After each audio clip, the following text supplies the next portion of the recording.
We're with Eastern Connecticut head basketball coach Bill Geitner. The Warriors wrapping up preseason, getting ready for the season opener coming up on Friday and Saturday, November 13th and 14th. Bill, this is your 14th year. Time has flown because I can recall very distinctly when you got the job talking to you on the phone initially. Time just flies, doesn't it? It really does. It's amazing that we're going into our 14th season here. Each one has been a little different, but very rewarding, and we're looking forward, to a good year this year. You guys, your first 6 years or so, you struggled. You averaged about 11 wins a year. Your last 6, you have averaged 22. Is that pretty normal in terms of it takes 3 or 4 or 5 years to get your philosophy and your program going? Coming into it, I certainly hoped it wouldn't take that long, but it definitely takes some time to develop a culture. You're creating a culture and identity of who you are, how you want to play. So it took some time, but we've got some great kids in the program now, and we're looking forward to this season. Is the program, when you envisioned being a head coach, is this where you were hoping your program would be at this point? I think so. We've had 6 20-win seasons, and like I said, we've got some quality student athletes in the program now. So I think we're at a good place. We always want to get better, and that's never going to change. Now, you, as we said at the beginning, you're wrapping up your preseason. Does it seem like every preseason that things aren't really where you want them to be initially, and then the season's almost upon you and you feel like you're not quite ready? Is that any different this year than any other year? I would agree. I think probably as a head coach, you always think you need more time or more preparation, or, we didn't cover this. You try to, in a preseason, show all the guys every scenario that they're going to come upon in a game, but is that reality? I'm not sure, but definitely every preseason is a little different. But we've gotten through it. We've had some ups and downs this preseason, but I think the guys are excited and ready for Friday night. Well, the D3 Hoop poll came out and you guys were ranked 14th. You must have cringed when you saw that. That's sort of like the kiss of death, right? It is. Preseason polls at any level are very, I don't know where they come from. I think a lot of it has to do with, the program's success the previous year. Yeah. So it's good the program is recognized. That's a good problem to have, is that there's obviously someone out there that thinks we're, going to be pretty good this year. So I think you try not to talk about it that much. You talk to the guys, stay in the moment. Every day we need to continue to get better individually and collectively. So I know it's nice for, people to go out there and read and look at things like that. But in reality, it doesn't mean anything come Friday night. Well, you've got a very strong nucleus back. Is it like no matter how much you tell them that being ranked 14th isn't going to allow them to walk into the gym and win, does it get through? I certainly hope so. Kids are kids. They get excited. It's great that they're ranked and, like I said, being recognized. But I think that recognition is more about what other teams here at Eastern have done than necessarily what this team has done. Because as I remind the guys, this team hasn't done anything. That all starts, for real on Friday. Well, going into this season, there's 2 things that are sort of different than they've been before with you. Number one is that you're not opening up at home. It's only the second time in 35 years Eastern has not opened its season at home. And the other thing is you're playing 6 games on the road, I believe, before you even get home. And that's very unusual. Last year, before December 1st, you had already played 4 home games. So that's going to make things difficult, isn't it? It'll definitely be a challenge. If you look at this year's schedule with only 8 of the 25 games at home, clearly we have to have our blue uniforms pressed and ready to go. But that's the schedule. It's challenging, it's demanding, but you put a schedule like that together because you think you have a group that can handle it. Well, the nice thing about opening up at home, those last couple days beforehand, you're practicing in your gym and then you're doing a walkthrough and you're at home, you're not traveling or anything. But more than just not playing at home is when you're playing in a tournament on the road, you're opening up with a very good team. Whereas your home tournament, you're bringing in someone that you think you should beat. I mean, it's rare that you're going to open up with a team of the quality of WPI in your first game of the year, right? I would say it doesn't happen a lot. Certainly they're an unbelievable opponent, a great challenge for Friday night, and being on the road. I mean, they're on the road, so it is a neutral site game. Yeah. But yeah, the schedule is the schedule, so we have to play it, and I think we'll be ready. Well, that game will be played at the Westfield State tournament, and you've got to have good memories going back to Westfield State's gym. The last time you were there. A couple years ago when we went to the ECAC championship, we had a great game against Westfield State there in the finals, and that was Chris Robitaille's kind of swan song. Yeah. And we played well. It's a nice facility. It should be a great tournament. We have 4 good teams in it. Do you remember the last time you played? The only other time you opened up at away? I think we went over the Ramapo. Yeah, exactly. Right. With this calendar year was a Yeah, little different, and exactly. our tournament was the second weekend. And we traveled down the Ramapo, and we're going there next weekend. So it's unfortunate that we don't have the tip-off this year. I know the guys are disappointed. Clearly, it's not an ideal situation for any of us, but we're going to deal with it and be excited to open up wherever we are on Friday night. Well, would you, with 4 starters back, would you classify this as one of your most experienced teams? You've had a few experienced ones, but is this right up there? Clearly we bring back a seasoned, nucleus, like you said, with 4 returning starters, 11 returners.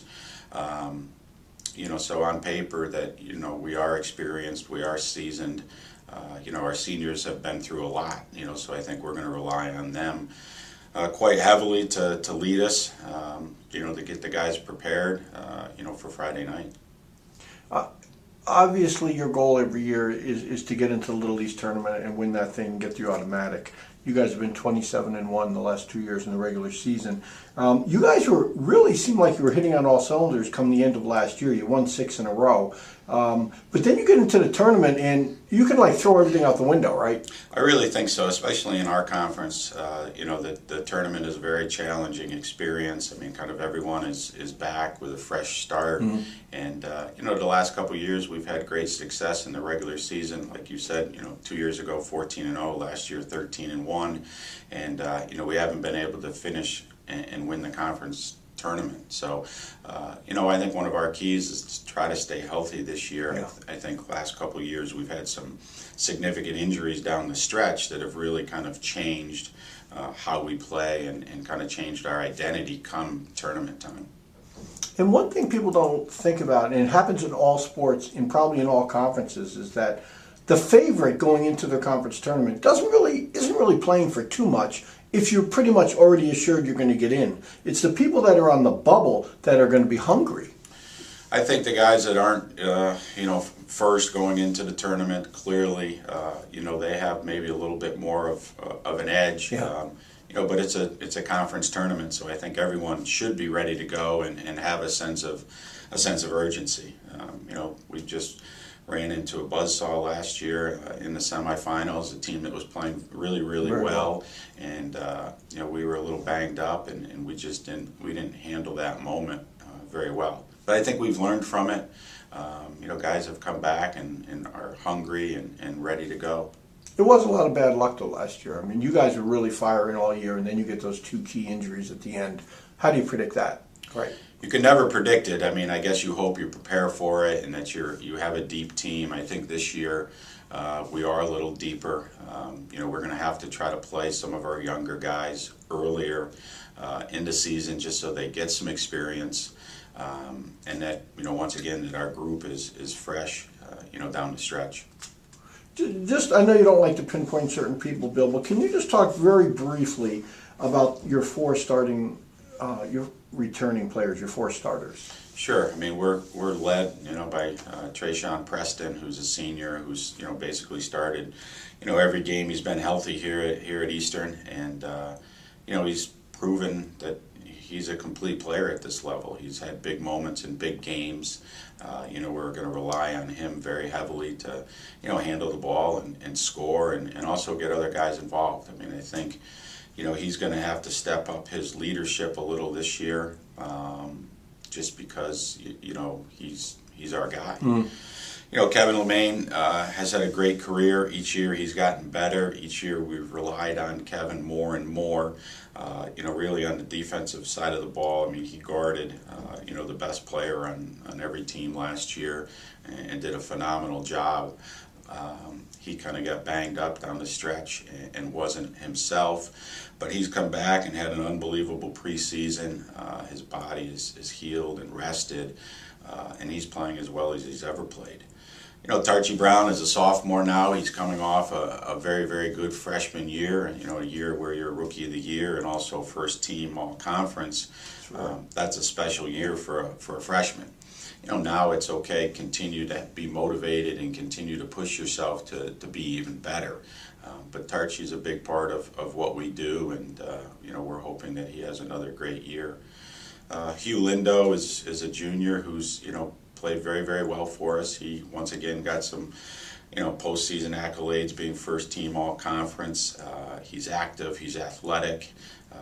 He's come back more skilled, something in the offseason that we wanted him to work on, and I think he's done a good job with that. So, really with those four guys, I mean, they're, clearly going to be the keys to, our season, how well they go, how well they play, and then if we can keep them healthy.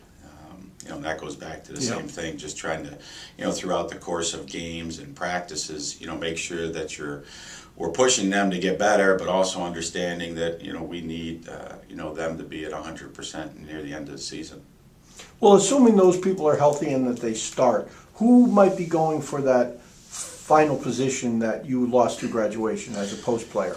I think we have some depth at that position this year. I mean, we returned David Canny, Brandon Kaczynski, who, played that position last year at times. We've added, a freshman, Lionel Hyatt, who's, had a very good preseason for us. Matt Sterner is back as another forward who gave us some valuable minutes in a couple games last year. So I think it's going to be that position by committee.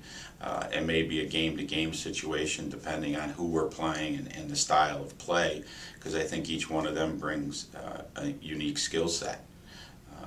So I think we're happy as coaches that we have some depth there, and we'll just see if one of them kind of emerges and moves ahead of the pack. Well, you guys, over the last few years, you guys have been a very strong team on the road. And evidently, especially through November, you're really going to have to be ready to go, right? Yeah, we have a challenging early season schedule. You mentioned it on Friday night. We open against WPI, who is, one of the most respected teams in New England, if not the country. I mean, I think, we talk about our 6 years consecutive of 20 wins. I think they're on number 11.